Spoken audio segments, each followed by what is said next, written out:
Faut-il être indulgent avec ceux dont l'approfondissement métaphysique ne dépasse la supposition d'une instance qui se pense, penser qui se pense? Oui, il faut l'être. Cartésianisme de Husserl était-il un exercice d'école, fort plausible, ou une répétition appréhendant? Oui, les deux. Mais autre chose, penser à ce quoi les sciences aspirent et n'arrive à s'exprimer en continuité des régions ascendant et descendant, pauvres et villes, etc. Le spectaculaire utile, bro, son chocolat dans le moule, cadre, dont il peut avoir le build, image. Le reste grouillant est évacué. La civilisation n'est qu'une solution imaginaire qui s'évacue, non pas toujours par décret, mais par une corrosivité de corruption, alias corruption intéressée.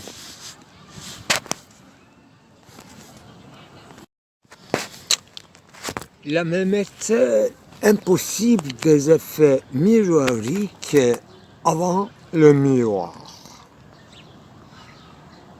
Aujourd'hui, je me suis tourné à ce vieux problème de die Gleiche équation. On peut être toujours miré par quelques effets miroiriques de reflets, certes appréhendant, prégnant comme coup et frappe, admiratif. S'excelle-t-il? L'effet de glas versus Gleich, Geschlecht, mimétologie des nefs à défaut, dont le mécanisme imite timidement la nature qui est prête à porter tout. Ce qui arrive à un réceptacle en langue iconographique de retable, un diade, non, une diptyque,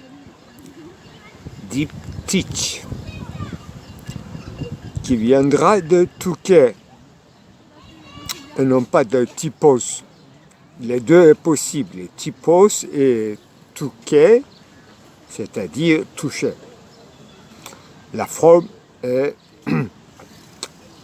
le sens tactile, dont l'interchangeabilité multifonctionnelle aurait rendu la création psychique, non pas la création, mais la créativité possible. Là où il y a peu de choix, on fait ce qu'on peut, mourir aux limites de satiété et de la 17, aura dit un Urshipahe présocratique. On ne disait pas première motrice, mais un coup de frappe ou lancé en parlant de balles dansantes, des héroïques danses de l'automne. La grâce ne vient pas du dehors, mais jaillit de par terre, houleuse mer. C'est moutonné, dit-on. Suivant les attractions lunaires, le caillou résiste et se déplace imperceptiblement Une carapace s'installe en mimétisme à la langue longue. Un mollusque s'imbibe sans ou dûment d'un devoir à jeter, où la lune s'absente, la terre s'arrondit en saillie et dit-on encore tourner au jour, que le rêve se dépliait et a laissé un creux à la place suppliée, cela du diurne.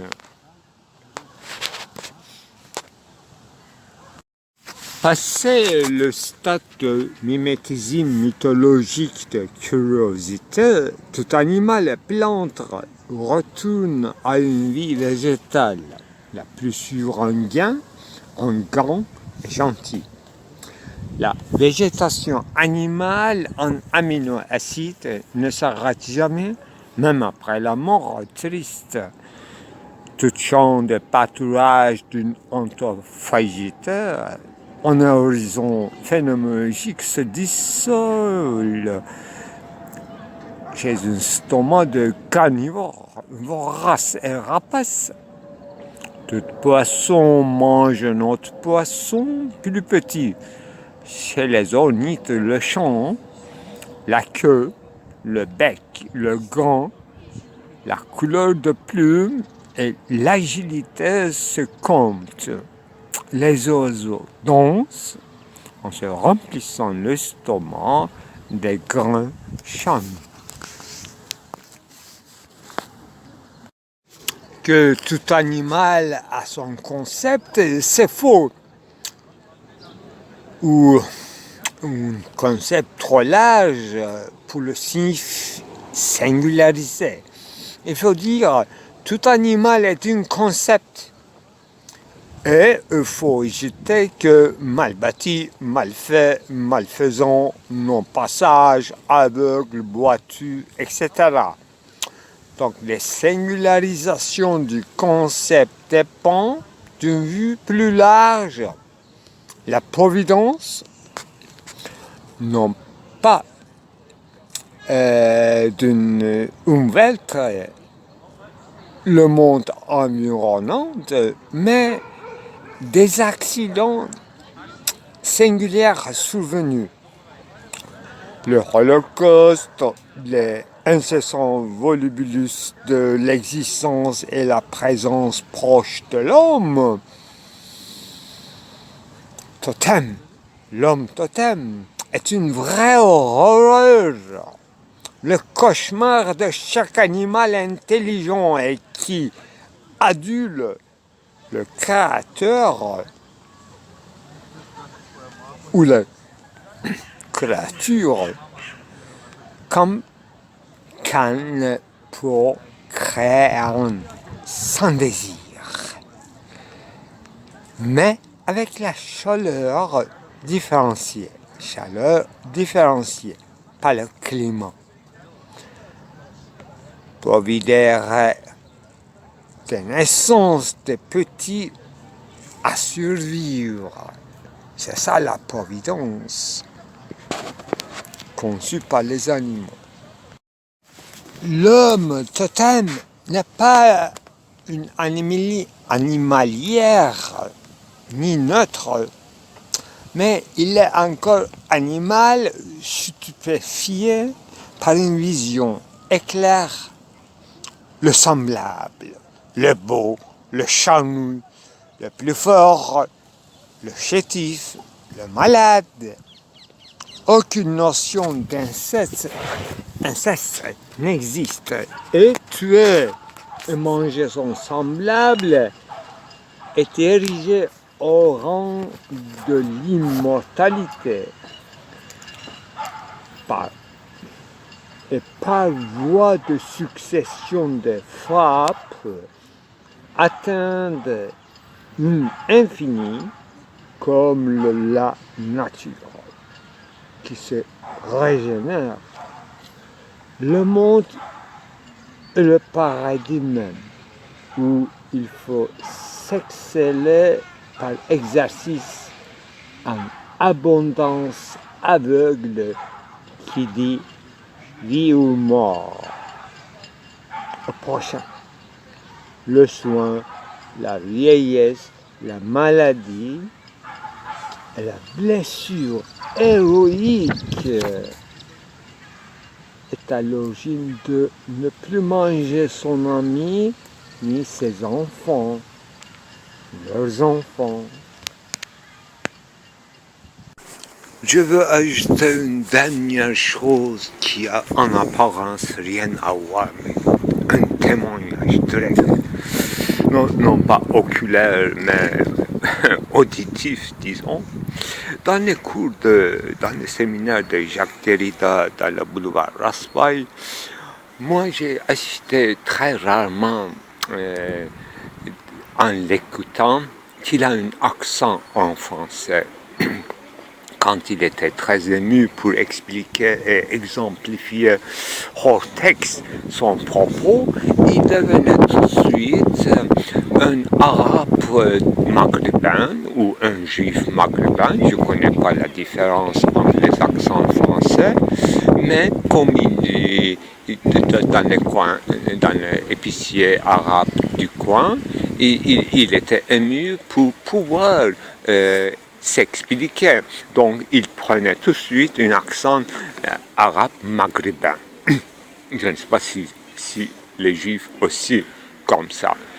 Et c'était étonnant, ça nous faisait rire de reconnaître cet état ému d'un arabe chez un grand philosophe, mais en pensant effectivement d'une manière, après des années, moi, d'où vient la parole pensante, autopensante du philosophe, et quel est le rapport de la voix avec être sexué, non seulement sexué comme mâle et femelle, mais un être sexué en général, c'est-à-dire un être contextuel qui a un environnement, une puberté, une éducation, une vision du monde avant le livre ou avec les livres, mais disons, il a respiré l'atmosphère hors d'école et mise devant la porte de l'école, donc dans les marchés, près de son, je suppose, oncle tailleur dans la ville, chez les commerçants. Il se promenait en regardant les soldats du Deuxième Guerre mondiale, etc. On ne sait pas ce qu'il a vu, comme dans un cinéma. Voilà d'où vient cet accent qu'il a entendu, qu'il a fait son sien, et qu'il a fait disparaître, et qu'il a gardé, qu'il a fait peut-être parler, ou c'est qui fait parler qui. Voilà ma question essentielle, et qui a un rapport avec notre propos d'individuation, à laquelle on peut finalement rien faire.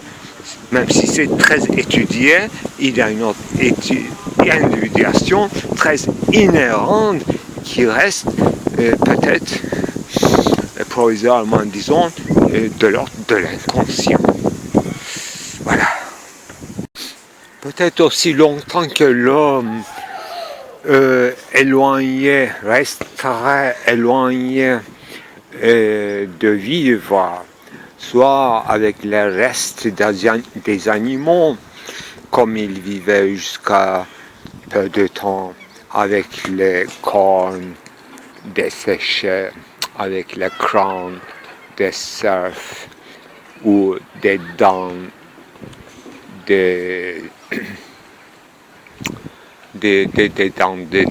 éléphants ou des animaux dits précieux, des écailles, même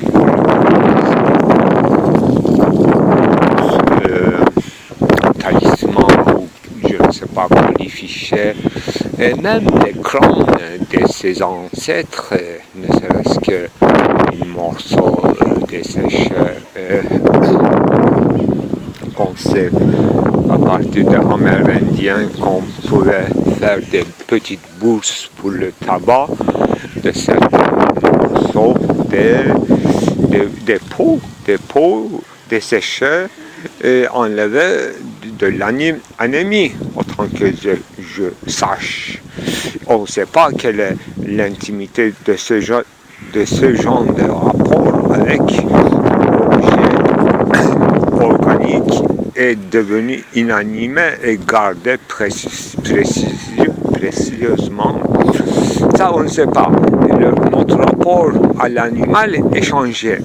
Mais j'ajouterais qu'aussi longtemps que l'État, le médecin, les institutions et l'opinion commune continueraient à sacrifier, entre guillemets, en masse et en série dans une quantité industrielle, les animaux à viande, au lait, aux œufs et ce genre de production, d'élevage, aussi longtemps nous resterons à la fois incompris par les animaux et les animaux resteront incompris, totalement évacués, expulsés de la question ontologique qui deviendrait très très stérile, autant que je sache. Heidegger a sauvé son ontologie fondamentale avec l'un des grands séminaires, n'est-ce pas, sur la solitude, eh bien, sur l'angoisse, et finalement, la bête, n'est-ce pas, le pierre n'a pas de vie, n'a pas d'environnement, et l'animal a très peu de vie, et l'homme est configurateur de monde. Monde, oui, Lebenswelt au sens de Lebenswelt, le monde vivant. Configuration du monde vivant chez l'homme, contrairement aux apparences, est appauvri. Parce que ce monde de vie est devenu desséché, où la trace des animaux est expulsée. Même rituel sacrificiel, c'est-à-dire même pour manger l'animal, passer par un certain rituel qui ne serait pas seulement formel mais senti. Alors c'est rare, chose rare dans notre époque, même chez les musulmans qui continuent insistamment à leur fête de sacrifice, ils sont moins en moins dans un environnement urbanisé, ce que c'est tuer un animal et l'approprier et vivre avec ses restes, etc. Et les restes des humains, c'est-à-dire les cadavres, nous avons débarrassé depuis longtemps, n'est-ce pas, avec l'urbanisation, avec la ségrégation d'un domaine de agora et nécropolis, chez les Grecs, très nette distinction, n'est-ce pas, comme le jour et la nuit, et qui se communiquaient encore, et aujourd'hui ne communiquent plus. L'urbanisme est devenu quelque chose profondément hypocrite et oublieuse de la différence ontologique et même en même temps différence sexuelle au sens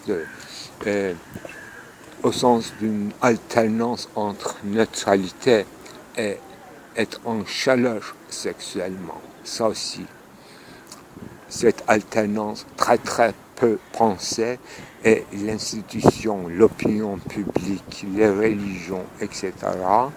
Et ils ont laissé à la fois au hasard des choses, à la fois en refoulant, ils ne savent pas ce qu'ils ont fait exactement de cette chose inexpliquée.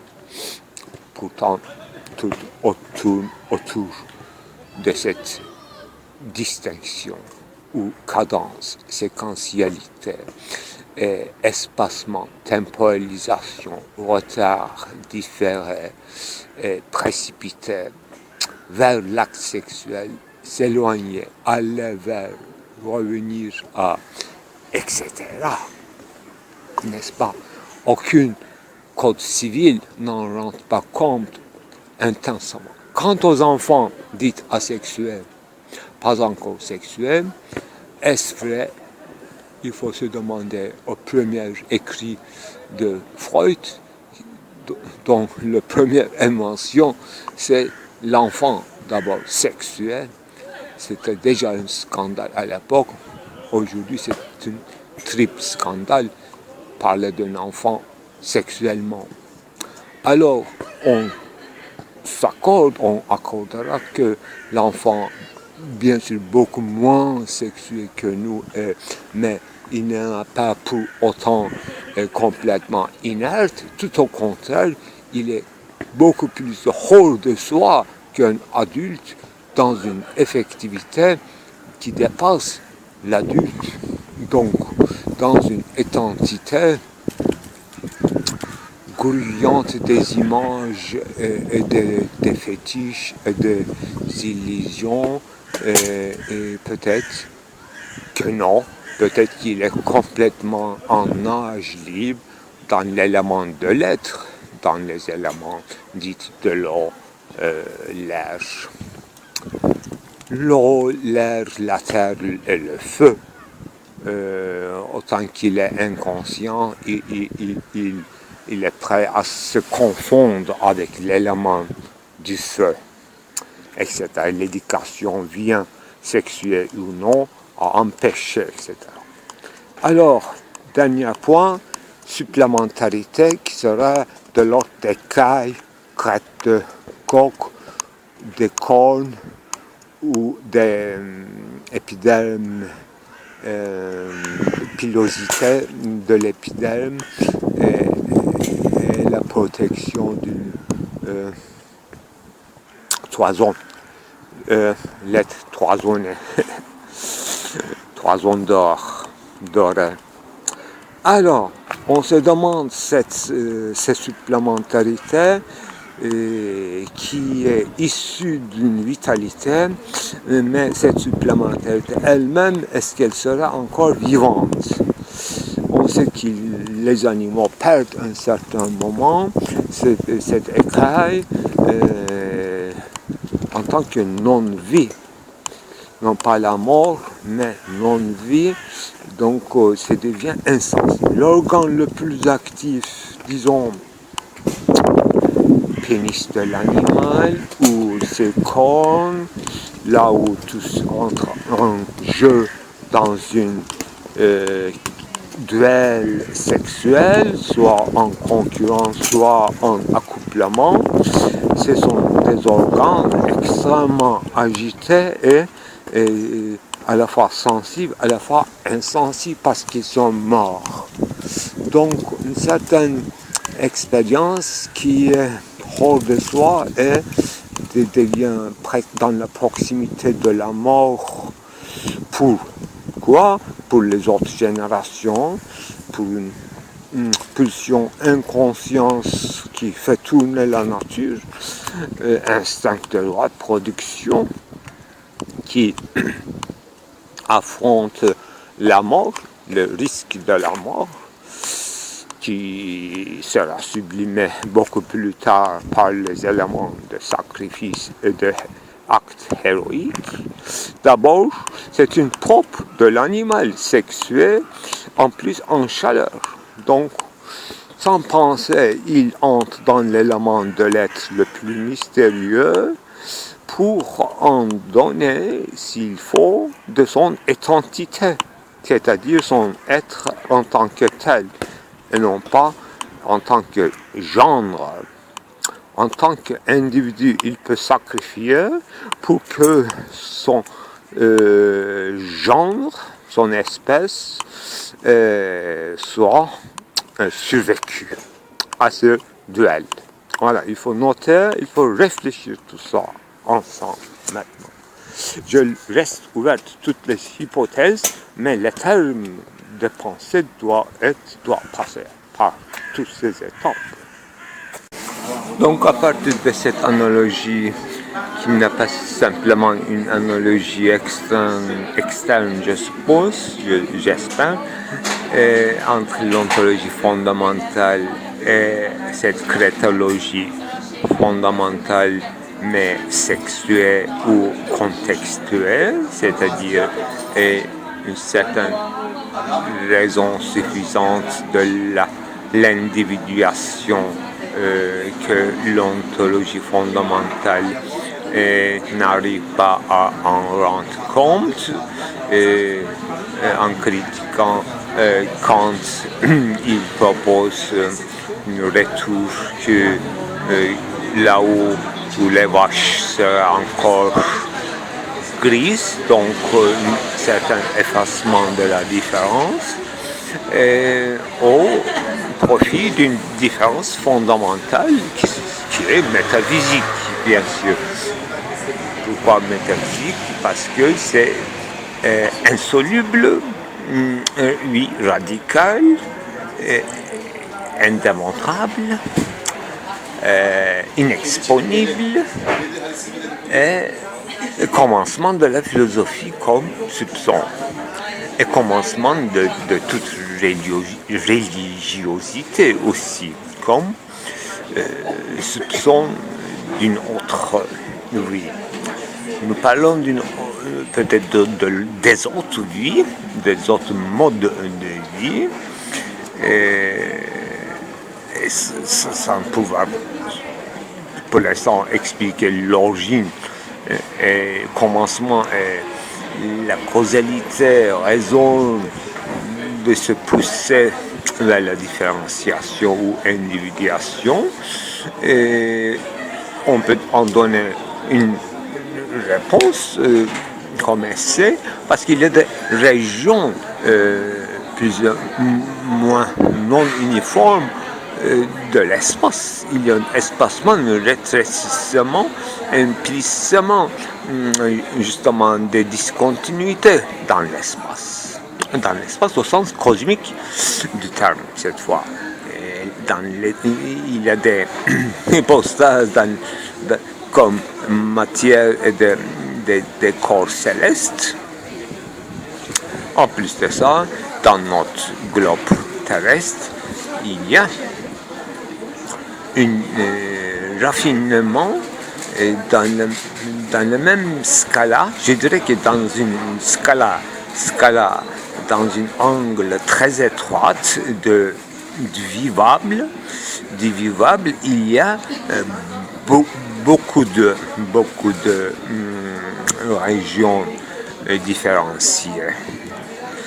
Ne serait-ce que 3 régions, n'est-ce pas? L'air, la terre, ciel, extrême chaleur, disons, le feu.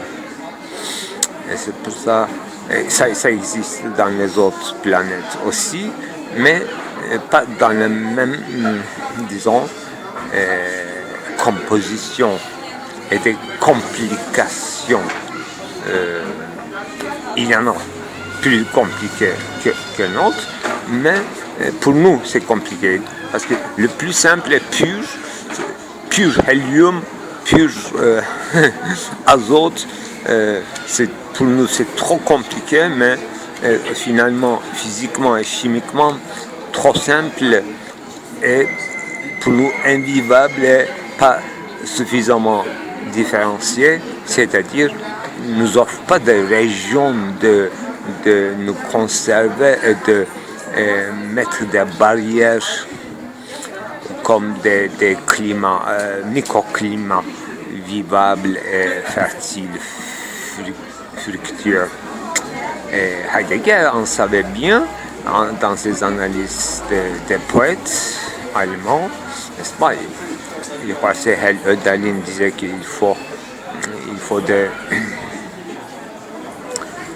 en turc je dirais mieux kayaya kovuk, toprağa yarık gerek. Pour qu'il y ait moindre possibilité de différenciation, individuation, une aller-retour, une occupation, une effectuation d'une petite araignée ou quelque chose de plus petite comme monocellule, il faut une petite différenciation dans le bloc de rocher, une fissure. Il faut une fissure, soit dans la terre, une fissure, soit une sorte de caverne. Et oui, on retourne tout de suite dans l'allégorie de caverne. Il faut une petite illusion russe, une petite russe de la nature, que la nature ne rentre pas compte, mais une autre nature dans la nature, une autre organisme, la rend à son profit, transforme à son profit. Cette fissure qui sera la fin peut-être d'un caillou, une certaine, n'est-ce pas, érosion qui va l'annihiler dans quelques milliers d'années, mais ça sera très fertile comme l'engrais d'une autre vivant. Voilà. Voilà Polemos originaire qui ne fait plus pleurer. Et lesquelles de ces petites bêtes on va pleuvoir? On n'arrive même pas à pleuvoir comme il faut à nos semblables. Et on n'arrive même pas à pleurer, pardon, non pas pleuvoir, mais pleurer à notre sort, à nos fissures qu'on a rempli ou qui est rempli par les autres, à nos petites régions habitables ou inhabitables, nos orifices, notre langue qui bouge, selon certains poètes, dans une cage d'oiseaux enfermée, non pas seulement une âme qui sera enfermée dans une corps, comme Soma Sema, mais justement dans la bouche. Si cette bouche, si elle est saine et fonctionnelle, ça aussi, il est déjà muette, mais une individuation s'effectue autrement. La main, les pieds, et les autres prolongements, et pourquoi pas pénis, et pourquoi pas vagine, et je ne sais pas. Mais c'est fonctionnel. Et c'est une sorte de communication et défense et malheureusement agression qui se passe par ces organes-là. Le plus énigmatique et le plus insensible dans la sensibilité extrême, c'est ces organes génitaux qu'il ne faut absolument pas oublier. Il faut se demander en dernière instance, en retournant à la ontologie fondamentale, s'il s'agit de l'être dans sa plénitude, dans son non-différenciation, l'orgasme, est-ce que quelque chose à voir avec l'être ou justement l'étant dans ses limites? Les deux ensemble, mais je crois que l'être, l'expérience de l'être passe par l'extrême sexualité. Ça, il faut repenser. Je crois que je voulais arriver là à partir de crétologie fondamentale, sexuelle et contextuelle. La prochaine étape du questionnement sera une sorte d'antithèse, c'est-à-dire on va supposer que peut-être c'est au fond la neutralité, donc asexuée, notre état diffus, presque insensible d'une attention flottante ou variation eidétique qui serait propre à accéder à l'être en tant que tel, glacé de l'ontologie fondamentale, si c'était le but essentiel. c'est ça. Ou bien voir dans une neutralité cette différence ontologique. Est-ce qu'on peut le voir justement quand on n'est pas en chaleur? Et le plus intense individualité peut être en chaleur sexuellement. Donc, dans son individualité extrême, ils peuvent passer à une personnalité, une certaine impersonnalité proche à l'être, mais justement dans ces régions-là, ils peuvent complètement oublier justement la différence en tant que différence ontologique.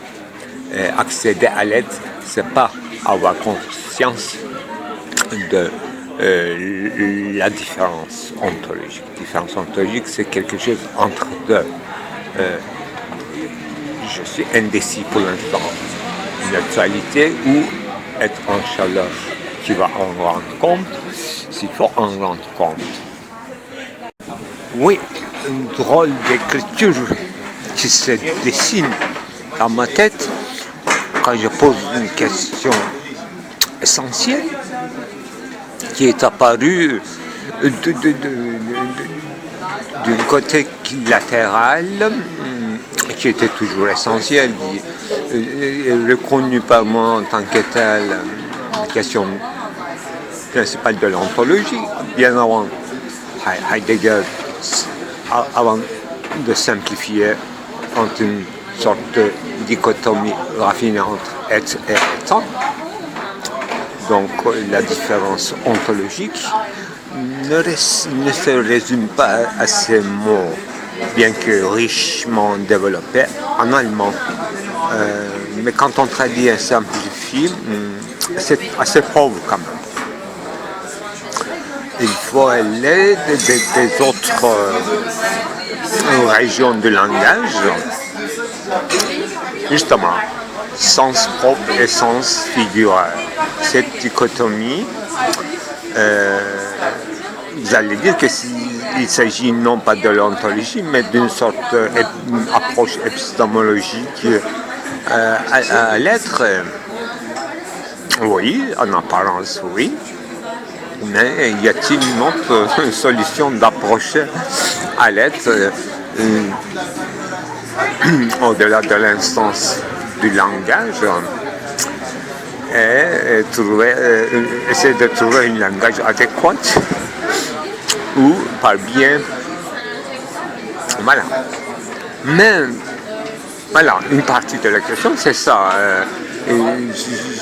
J'ai posé ça à partir d'une certaine Aristoteles et les suivantes.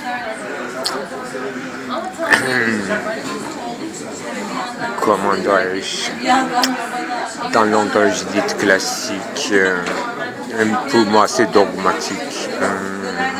Il y a un concept qui dit qu'il faut aller tout droit aux choses. C'est une manière de s'exprimer de Husserl aussi. Mais comment aller directement aux choses? Donc, sans se perdre du temps dans la métropolicité, dans les approches par biais latéral, transversal, oblique. Alors, le mot en latin était obliqua. Voilà, via obliqua et via recht en allemand, où il y a en latin c'est, disons, de droit, de jurer, oui, peut-être. Maintenant je suis plus sûr, mais en français c'est droit, tout droit, aller tout droit en utilisant une voie droite. Disons, parlons français pour l'instant. Voie droite et voie biaisée ou voie oblique. Voilà, on s'adresse facilement à cette dichotomie et qu'on met à côté pour examiner, vérifier s'il y a une possibilité de s'échapper de cette ubiquitaire.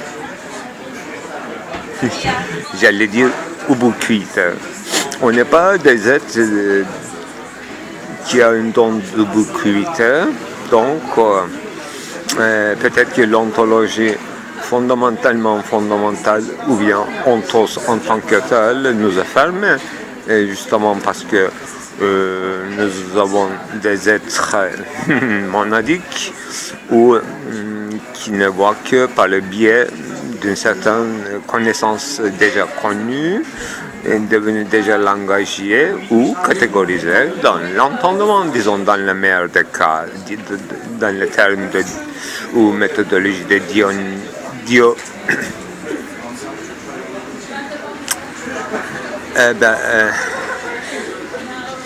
Dionien. Entendement, pensée en grec, Dionien. Avant d'aller à une statut d'épistémé qui serait indépendant de tout dionien comme process. Voilà, c'est un peu platonisme antique. Bon. Après Platon, il parle d'icônes, n'est-ce pas? Dionien, c'est autre chose. Il y a des mathématas, donc je ne sais pas si c'est récurrence des essences énaï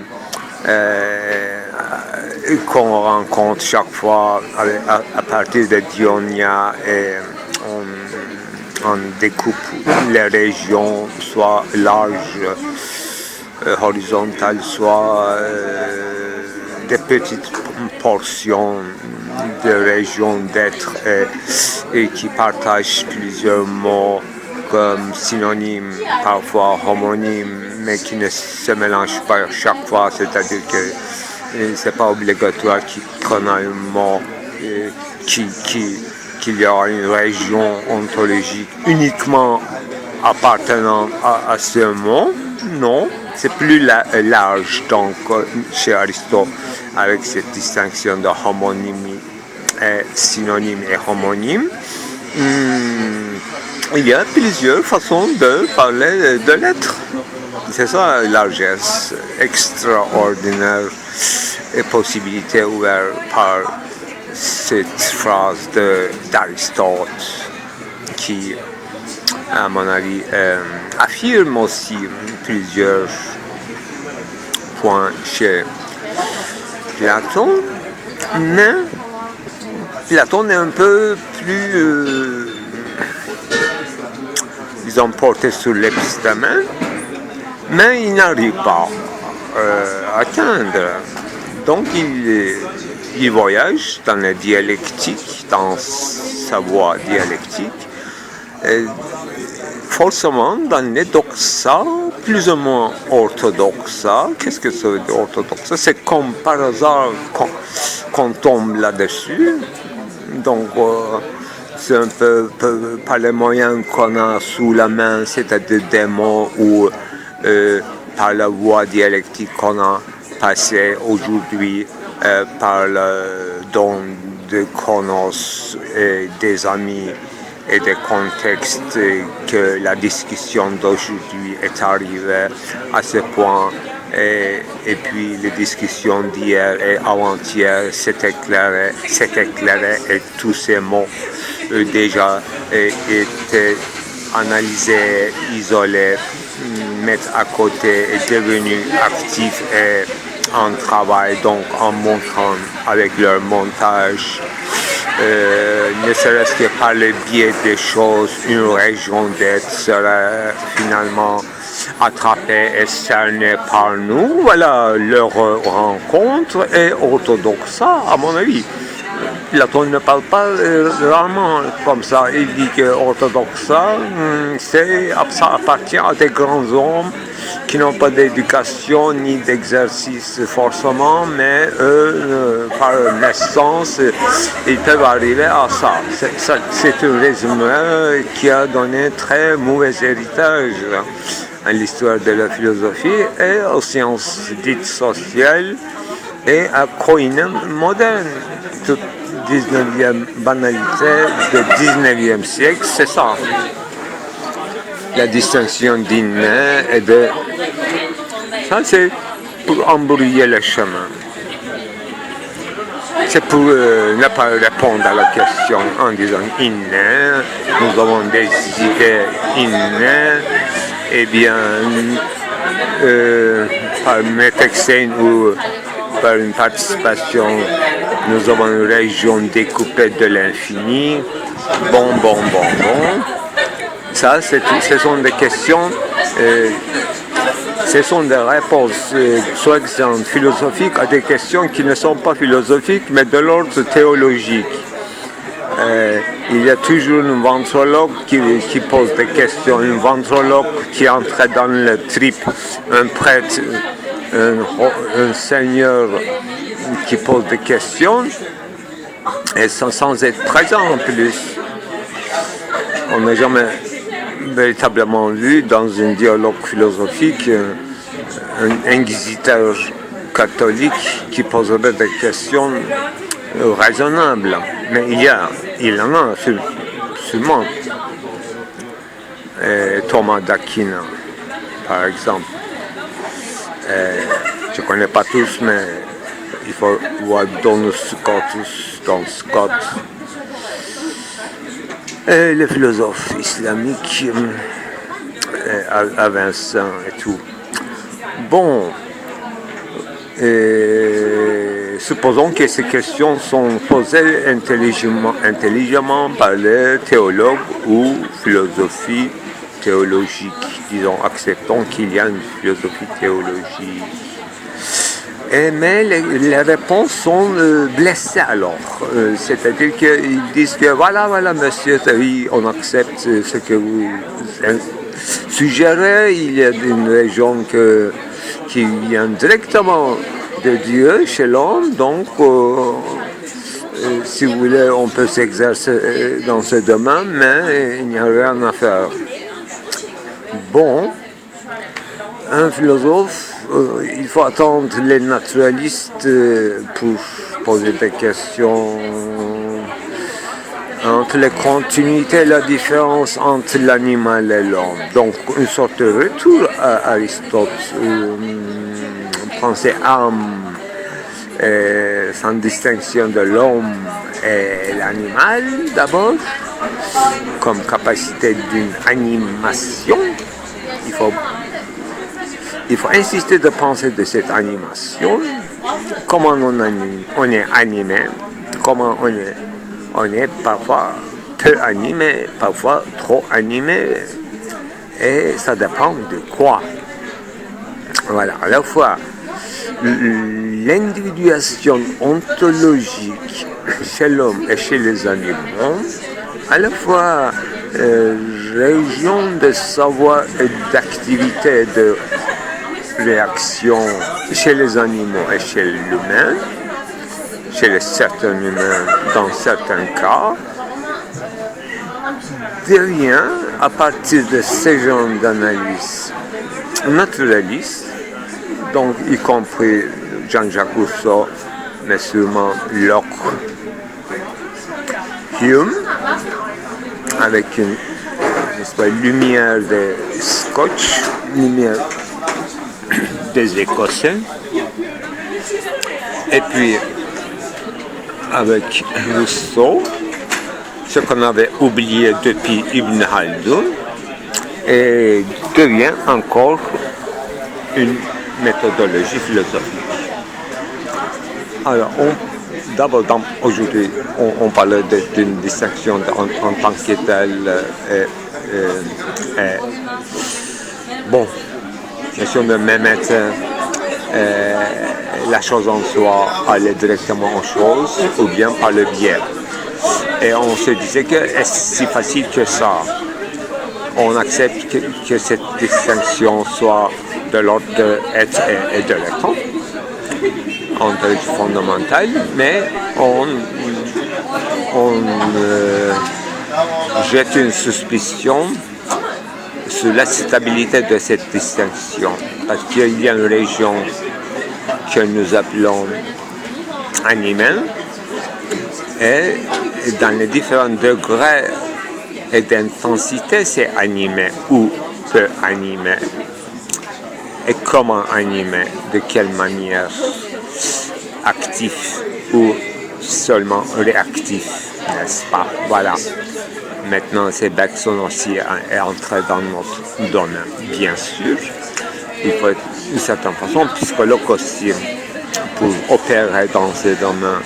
Alors, pour aller vite, je pensais, avant toutes ces terminologies qu'on peut développer, raffiner et devraient être connues, et il y a des gens qui connaissent mieux que moi, je voulais simplement parler. Vous ne pouvez pas croire à vos oreilles, mais crête de coq. Et des choses comme ça. C'est-à-dire pourquoi, dans certaines saisons, les cerfs ont des cornes. Et je suppose que c'est vers l'hiver, ils pètent leurs cornes. En printemps, leurs cornes repoussent encore. Quels sont, chez les animaux ou dans ce genre d'activité, le rôle de certaines modifications et qui n'ont pas besoin tout le temps. Donc selon le changement environnemental et le changement de leur élan vital, disons, parce qu'il faut compter aussi les raisons de saison de reproduction. Donc les serges en chaleur, les serges qui ne sont pas en chaleur, ça fait la différence. Interne, pas seulement environnemental. Donc, d'une part, changement hormonal dans l'activité animale ou dans l'animation de l'âme en général. Donc, une certaine cause interne au métabolisme et des causes externes, disons environnementales, soit pour la défense, soit pour les chasses, pour l'agilité, pour l'autodéfense, même contre les maladies, etc. Et il y a dans le niveau même des cellules, ce ne sont pas toujours visibles à l'œil comme crête de coq. Parce qu'on appelle tous ces changements un peu de l'ordre de crête. Analogiquement, même une corne, au départ, ça pousse comme une crête. Et il faut penser aussi aux organes génitaux dès le départ, parce que la modification la plus éclatante, c'est soit dans l'épiderme, au niveau de capillaires, donc poils, changement de fourrure ou de plumage et de couleurs chez les oiseaux seulement, chez les mâles surtout, changement éclatant de couleur quand il devient adulte ou en chaleur. Eh bien, tout ça, s'il faut donner un nom, je dirais crétologie, correct. Pourquoi je ne sais pas. Il y a, n'est-ce pas, île grecque qui s'appelle Crète, d'ailleurs. Bon, Crète de quoi? C'est comme un supplément essentiel, certaines défense, donc une certaine solution à un problème, donc c'est de l'ordre pharmacone. On trouve donc dans le vivant une pharmacone naturelle, c'est de l'ordre de seconde nature, ou bien une deuxième nature modifiée, nature modifiable, nature naturante, périodiquement, cycliquement, et donc dans une automatisée, non pas par la pensée. Voilà, grande distinction, bien comme ça.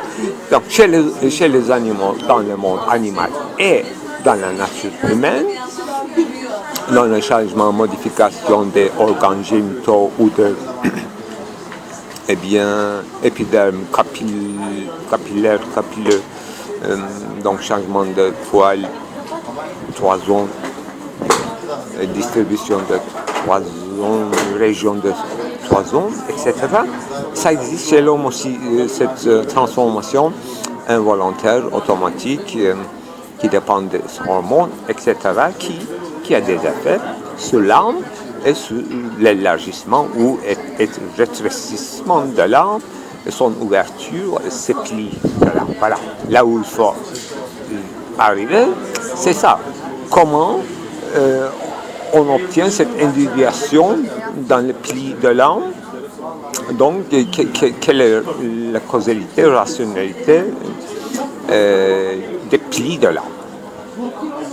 Voilà, cette terminologie est plus correcte que parler de crétologie en général. Voilà, comme pharmacon et grammatologie, on peut parler de crétologie, mais plutôt il s'agit de plissement de l'âme. C'est même mieux que le mot de modification, qui n'est pas pour rien, parce que changement de mode aussi, mais c'est très technique. Changement, comme s'il y avait des modes indépendants, etc. Peut-être qu'il y en a des patterns indépendants, là où l'individu animal accède à ces modes, donc il développe dans son organisme des pharmacons, des suppléments. Ça aussi c'est possible. Donc il y a des patterns, c'était des champs de bataille où il faut aller avec les armes ou des armes. Voilà le problème énorme. Maintenant on est dans le conflit, une bataille. Voilà les plis de l'âme. Et donc il faut chercher l'individuation au-delà des distinctions très gros d'espèces et de genres, l'individuation est au-delà d'un automatisme de supplémentarité de seconde nature et développer une certaine seconde nature comme une sorte d'armure, n'est-ce pas? Non seulement une corne, mais une peau écailleuse. Une peau écailleuse, écaille, comme la maison de mon ver de terre. Chez les escargots, chez les tortues, chez les... comment ça s'appelle? Voilà. Chez les animaux qui fait peur. Timsah. Voilà, il y en a très peu chez l'homme apparemment, et surtout le phénomène visible comme signe de vieillissement et qui nous rend tristes, alors que ce sont, il devait y avoir une logique là-bas. Mais la question n'est pas changement naturel seulement, parce qu'on parle d'une région avant la distinction de nature et de l'esprit, si vous voulez. Et c'est pour ça qu'on n'utilise pas le mot esprit, on utilise ce vieux mot de animal. Et qui aura une sorte de changement qui lui permettrait de développer des suppléments ou des pharmacons instantanés, réfléchis ou non réfléchis, mais de l'ordre de son individuation qui va lui pousser ou bien vers la réussite ou bien vers la mort. Ou bien il sera désarmé, ou bien il sera surarmé, il va perdre.